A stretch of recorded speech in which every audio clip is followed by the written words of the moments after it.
Super 6 హామీలు అన్ని అమలవుతున్నాయా?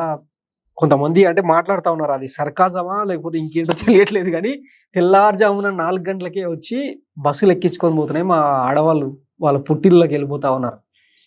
ఎట్లా ఉంది మేడం సూపర్ 6 పాలన? అదే మీరు జనాలు చెప్తున్నారు అన్నారు కదా సార్. ఒక పాయింట్ మీరు కరెక్ట్. ఎంతవరకు నిజం? జనాలు చెప్తున్నారు. ఎందుకంటే మీరు ప్రజల మధ్యలో ఉంటారు కాబట్టి. ఎందుకంటే సార్ వాళ్ళు సూపర్ వస్తున్నాయా బస్సులు?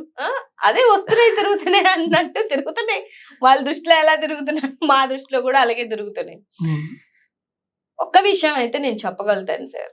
ఇవాళ 14 years ఎక్స్పీరియన్స్ అంటే 14 years రాజకీయ మాకు ఎక్స్పీరియన్స్ ఉందన్న చెప్పిన వ్యక్తులు, ఒక విజనరీ అని చెప్పుకున్నటువంటి వ్యక్తులు, లేకపోతే 40 సంవత్సరాల రాజకీయ చరిత్ర ఉన్నటువంటి వ్యక్తులు మీరు ముందే ప్రెడిక్ట్ చేసుకోకుండా ఇవాళ ఏం మాట్లాడుతున్నారు సార్? నేను చేద్దాం అనుకున్నాను కానీ వాళ్ళ లోపలికి వస్తే ఏం లేదు, చేయలేకపోతున్నా. శ్రీలంక అయిపోద్దన్న భయంతో చేయట్లేదు. శ్రీలంక అయిపోతుంది అదే మరి ఇంకా అంతే సార్. మరి ఇలాగిస్తే ఇంకా శ్రీలంక ఏంది సార్? ఇంకేమైనా అవ్వచ్చు వీళ్ళు చేస్తున్నటువంటి పనుల ప్రకారం. చూస్తే రైతులు కూడా అదే మాట్లాడుతా ఉన్నారు. రైతులు అదే చెప్తున్నారు అందరూ సార్. మీరు ఒకటి గమనించండి, ఒక సామాజిక వర్గమే కాదు అన్ని సామాజిక వర్గాలని రోడ్డుకి తీసుకొని వచ్చిన పరిస్థితి ఈ కూటమి ప్రభుత్వంలో ఉంది. సో ఇవాళ ఏం జరుగుతుంది అని అనేది ఎవరికి తెలియనటువంటి పరిస్థితి సార్. మీరు చెప్పినవి కదా సూపర్ 6 15,000 15,000 15,000 18,000 అని ప్రమోషన్ చేసుకుంది ఎవరు? మీరు, మేం కాదు. వస్తున్నాయా మీకు? మీకు 15,000 ఎందుకు వస్తాయి సార్?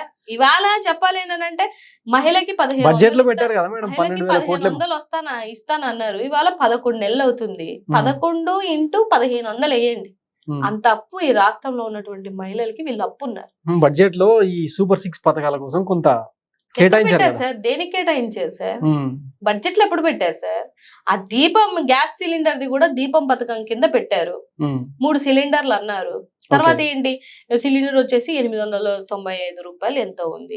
ఎన్ని కనెక్షన్స్ ఉంటాయి సార్? 1,50,00,000 కనెక్షన్స్ ఉన్నాయి. ఇంటి లెక్కలు వేసుకున్నా కూడా ఎంత పెట్టాలి సార్ బడ్జెట్ లో? మీరు అది ఎంత పెట్టారు మీరు బడ్జెట్ లో? ఒక సిలిండర్ కూడా కంప్లీట్ గా ఎవరికి ఇవ్వరు, 1,50,00,000 మందికి ఇవ్వరు.